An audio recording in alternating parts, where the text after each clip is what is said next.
party, mag games kayo dyan. Kaya ako makakapunta dyan, sis? Pangarap na lang, host. Hi, sis. Yung mga kapatid ko nga, sis, hindi interesadong pumunta dito. Ako nagkaka-interest na pumunta sila dito. Pero hindi madali, sis, kahit may kamag-anak ka na. Ang hirap na di-deny. Nishiko, thank you for coming, Nishiko. Thank you so much. Oh, may train dumaan.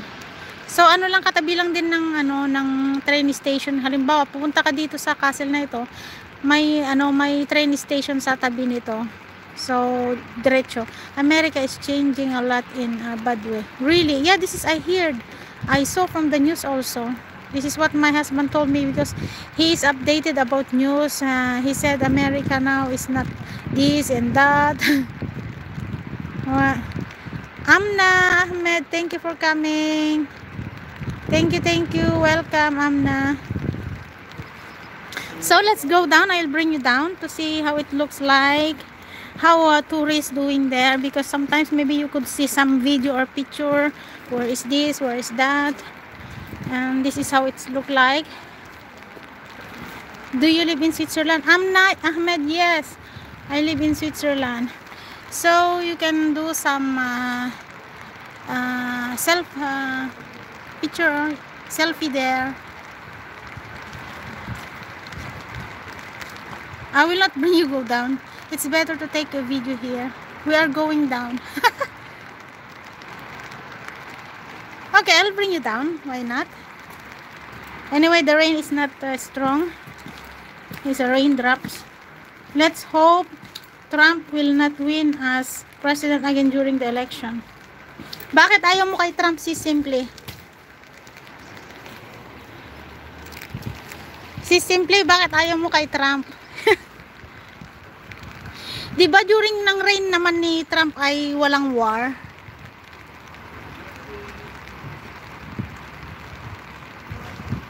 Op. Ito yung tulay, oh, ito yung tulay.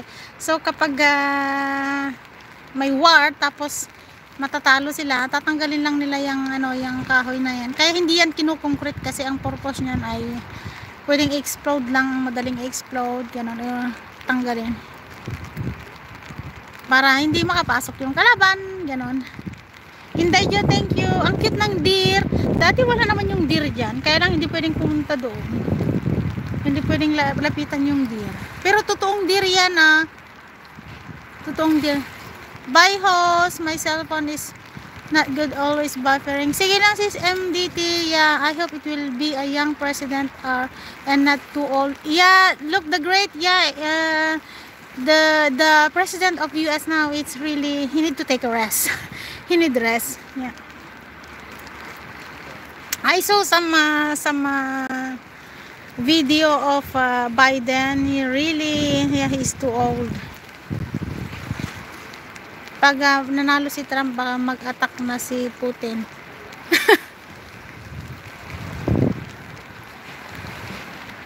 Hop.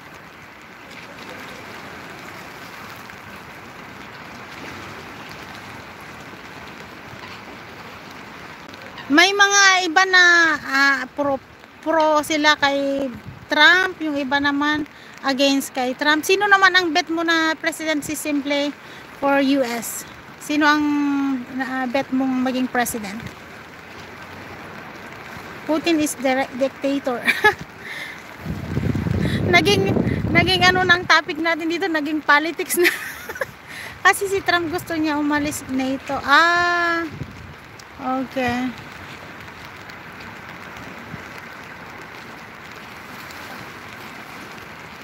Ang linaw ng tubig. Ay, sis, discarding solo, ma'am. Sobrang linis, sis. Minsan nga, minom pa nga ako dahil haw na ako, minom na ako. Sabi ng asawa ko, minom ka? Hindi ko naman sinasadyang uminom, napalunok lang ako, sabi ko. Di ba pag lumalangoy naman tayo sa lake, napapalunok tayo minsan ng tubig. Hindi naman ako namatay ka ako. Malinis kaya. Ang linis, minsan makikita mo pa yung isda. Tignan ko nga kung may makita tayong isda. Sa sobrang linis, makikita mo yung isda dito.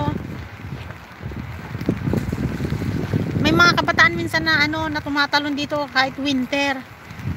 Pag umalis ang US sa NATO, Europe will be in chaos. Ganun ba, sis? Siguro, wow, talaga na mainom.